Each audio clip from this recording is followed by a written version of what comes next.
They really thought this would stay quiet, but now it's out in the open. 2 names, 1 city, and a message so disrespectful it shook Memphis to its core: you can't come home anymore. That wasn't a lyric. That wasn't a sneak diss. That was a direct public humiliation, and it landed on Big 30 like a loaded weapon in broad daylight. And the question nobody can ignore is who gave BEO Lil Kenny the confidence to say something that bold? And why now? Because this isn't just rap beef. This is something deeper, darker, and way more dangerous than people want to admit. This is a story layered with bodies, courtrooms, rumors that refuse to die, and a city that's still bleeding from wounds it never healed. And right in the middle of all that chaos, 2 men are now staring each other down while the entire Memphis watches in silence that feels way too loud. Let's slow this down for a second, because the details matter. Every single one of them. Big 30 isn't just some random rapper getting called out online. This is Rodney Lamont Wright Jr., a 26-year-old artist who climbed out of South Memphis with real momentum, real hits, real connections. A man who stood side by side with Pooh Shiesty, building a name off records that echoed through the streets and the charts at the same time. A man whose debut mixtape didn't just perform it, broke into the Billboard 200 like it belonged there. And now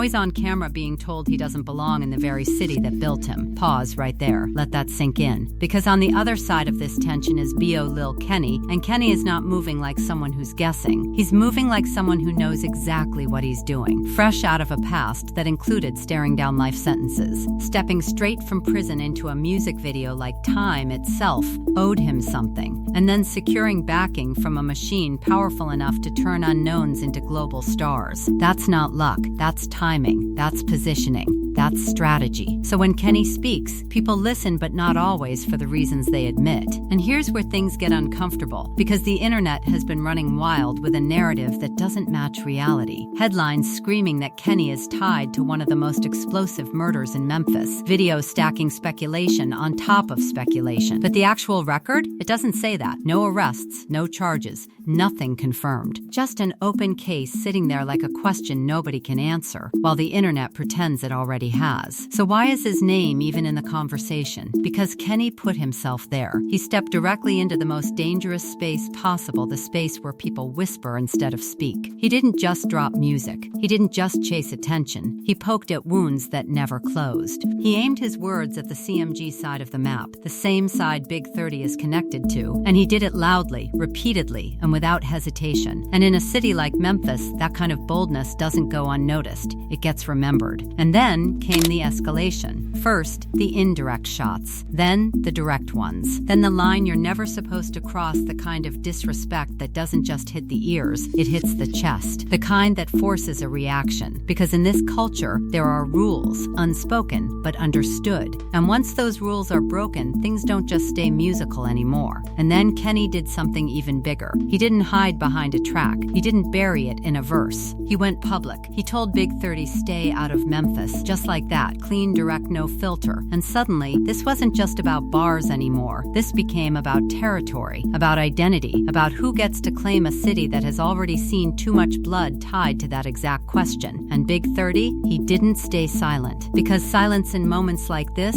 it doesn't look like peace. It looks like weakness. And Big 30 is not built to wear that label. So he responded on camera, refusing to accept that anybody could strip him of his own home. And that response, it spread fast. Faster than the original statement. Because now it wasn't just Kenny talking, it was both of them, locked in a public standoff that nobody could ignore anymore. But here's the part that makes this whole situation feel heavier than it should. This isn't happening in a vacuum. This is happening in a city that just buried one of its biggest independent stars. A city that sat through courtroom testimony that exposed things people wish they never heard. A city still waiting for answers in cases that refuse to close. Every word spoken now carries the weight of everything that came before it. Every diss feels louder. Every move feels riskier. Every silence feels intentional. And the timing? That's what makes it even stranger. Because while Big 30 is dealing with this public challenge, there's another storm forming around him. One that doesn't care about music, reputation, or or street politics. A storm that lives inside federal documents and courtroom schedules. A storm that could decide his future in a way no diss ever could. So ask yourself this: why would someone choose this exact moment to push him like that? Why now, when everything is already on edge? Because in Memphis, timing is never random, and the deeper you look into this story, the more it starts to feel like this isn't just two rappers clashing. It's something bigger slowly unfolding in plain sight, piece by piece, move by move, with the entire city watching and nobody really knowing how it's going to end.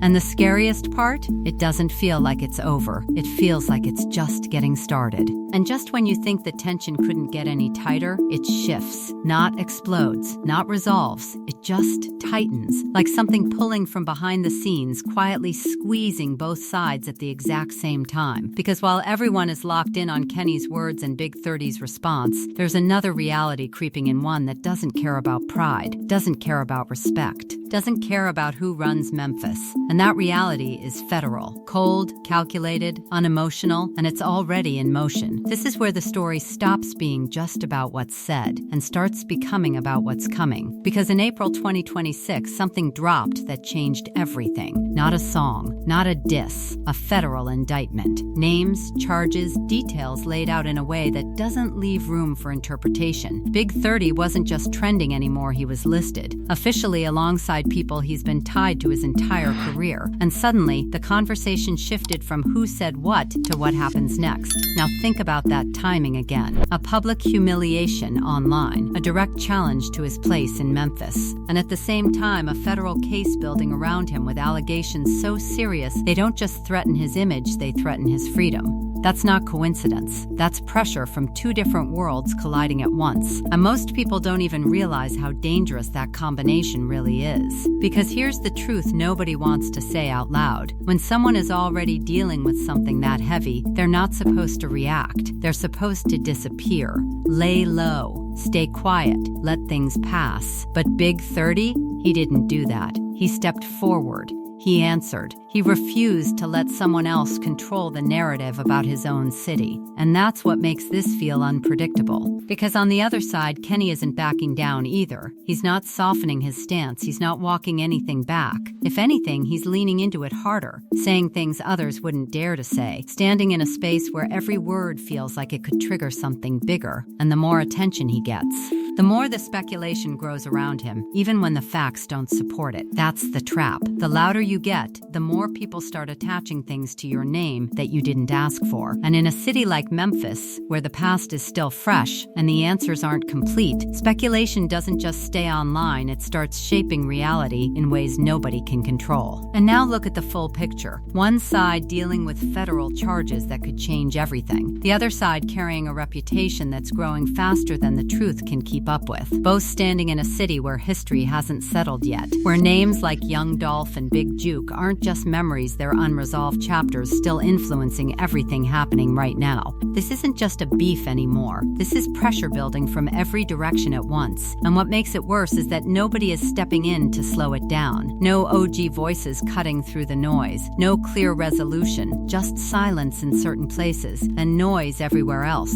And that imbalance? That's where things usually start going wrong. Because when situations like this keep escalating without interruption, they don't just fade out. They evolve. They shift into something else, something harder to control, something that doesn't stay confined to music or social media anymore. And the city knows that. You can feel it in the way people are watching this. Not like entertainment, not like gossip, but like something they've seen before, something they recognize. A pattern repeating itself, just with different faces, different names, but the same energy underneath. So now the real question isn't who wins, it's who avoids losing everything. Because Big 30 is walking a line where one wrong move could have consequences far beyond Memphis. And Kenny is standing in a spotlight that's getting hotter by the day, whether he wants it to or not. Both of them are moving forward, but neither of them is moving without risk.